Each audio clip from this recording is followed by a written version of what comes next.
Welcome to The Explainer. Today, we're diving into a genuinely staggering concept pulled from centuries of economic data.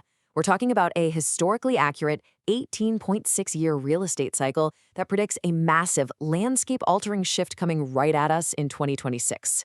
Now, if you've been anywhere near the modern housing market lately, you know exactly how brutally exhausting it feels. You've probably been watching prices just skyrocket, maybe getting outbid on homes that need a new roof and entirely new plumbing, and you're left wondering, when exactly does the music stop?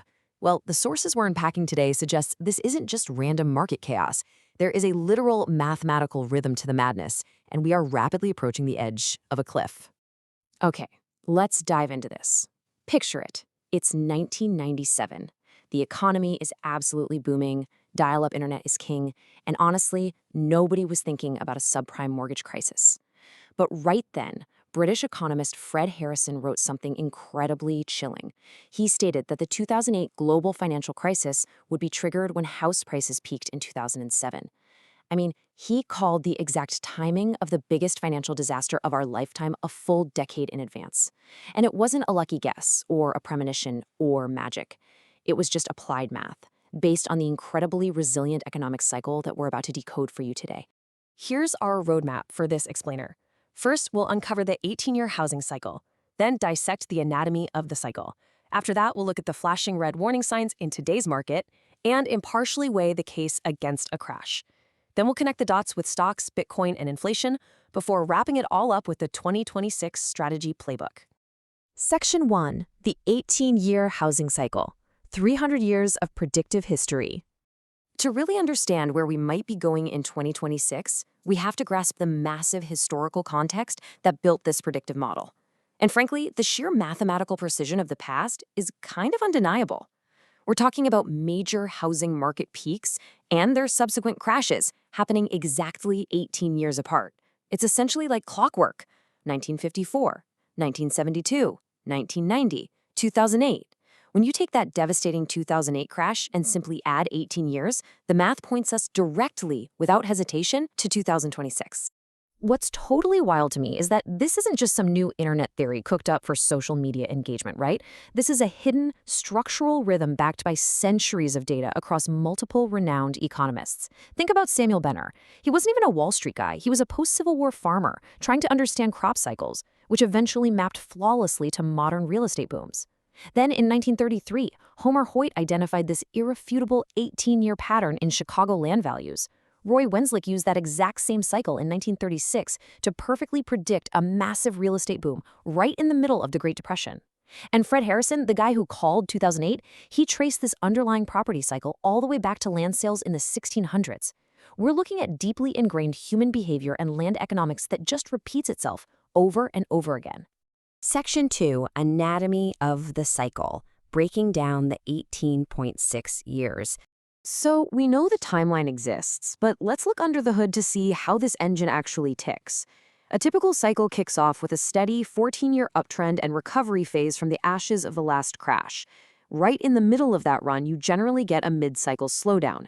Now, this is usually triggered by a stock or business event, not real estate. Think about the dot-com bust in 2001 or the sudden pandemic crash of 2020.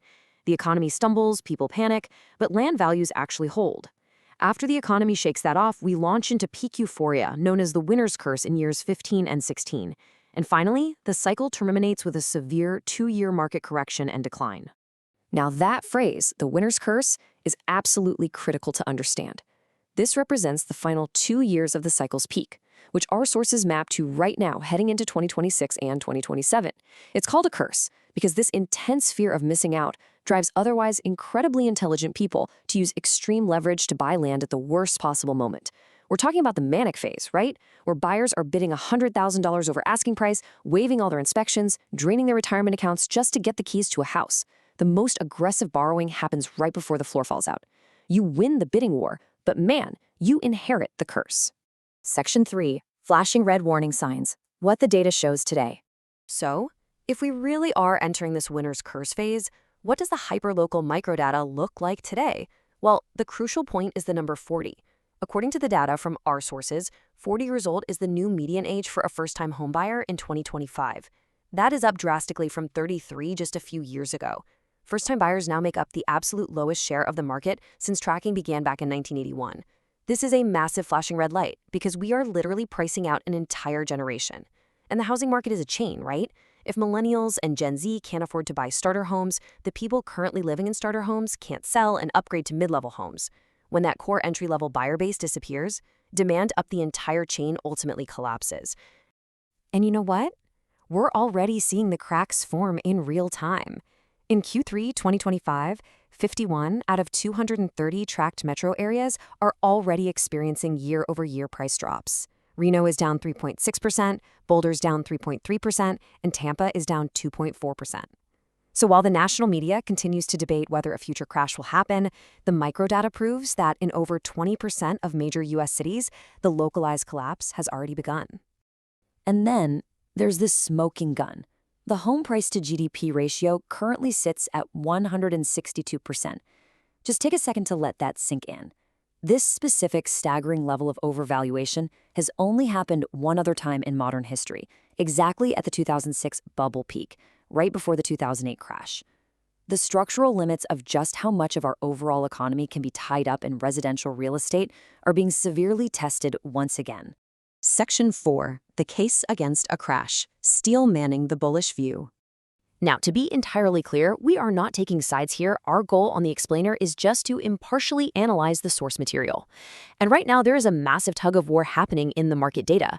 On one side, you have the historical gravity of the 18-year cycle pulling us toward a crash. But on the exact opposite side, you have a massive structural deficit. The United States is currently short roughly 3 to 4 million housing units. For 40 years, builders simply haven't kept pace with population growth. A lot of brilliant analysts argue that this missing inventory creates a hard, undeniable floor underneath prices, essentially preventing a major collapse, just because the sheer lack of roofs over heads will keep prices elevated. You've also got to factor in the incredible financial strength of today's homeowner, which is wildly different from the last crash. If you've seen movies like The Big Short, you remember the 2008 era of zero-down, subprime loans where someone with no income could buy 5 houses. That is simply not today's reality. Today, lending standards are incredibly strict. Because of that, a massive 46.1% of homeowners have 50% or more equity locked in their homes, leading to historically low delinquency rates. People aren't underwater. They are sitting on gold mines. Plus, you have 70 million Gen Z and 40 million Gen Alpha buyers rapidly entering the demographic pipeline. This combo of locked-in wealth and immense demographic demand makes a sudden 2008-style foreclosure tsunami far, far less likely. Section 5. Stocks, Bitcoin, and inflation. Cross-asset dynamics. So, what does an 18-year real estate cycle mean for your stock portfolio or your crypto holdings? It essentially comes down to timing offsets. The economy doesn't peak all at once. Real estate, specifically land values, always peaks first, exactly like it did in 2006. The stock market, and by extension, highly liquid risk assets like Bitcoin, can actually keep rallying and often peak 12 to 18 months after real estate tops out. So you can have this completely deceptive scenario where housing is stalling out locally, but your stock portfolio is still hitting all-time highs for another year. It lures you into a false sense of security before the broader economic recession finally catches up to Wall Street. But you have to be aware of the inflation trick. Nominal values are the sticker prices you see on real estate apps or in your brokerage account. And due to heavy government money printing, those sticker prices might just keep going up. But real values are adjusted for inflation. In an inflationary environment, housing prices might look like they are steadily rising on paper, but your actual purchasing power might be totally flat or even actively declining. The psychology here is brutal. You might look at your house's estimated value online and feel richer, but when you go to the grocery store or try to buy a car, you realize you're actually losing ground. Section 6. The 2026 Strategy Playbook. Actionable takeaways for every move. All right, let's transition from theory to practice and pull all these concepts into direct action for your wallet. Because this cycle impacts everyone differently, your tactics have to explicitly match your position. If you're a buyer sitting on the sidelines feeling frustrated, the cycle suggests you should hold the line. Build your cash reserves right now and prepare to pounce on distressed inventory in 2027 when the leverage bubble pops. If you're a seller, particularly if you're looking to downsize or cash out for retirement, you should heavily consider listing before the peak euphoria of 2026 evaporates. And for investors out there, it's time to play defense. Reduce your exposure to highly overvalued metros, avoid that winner's curse leverage trap entirely, and build strong cash positions to deploy when the dust settles.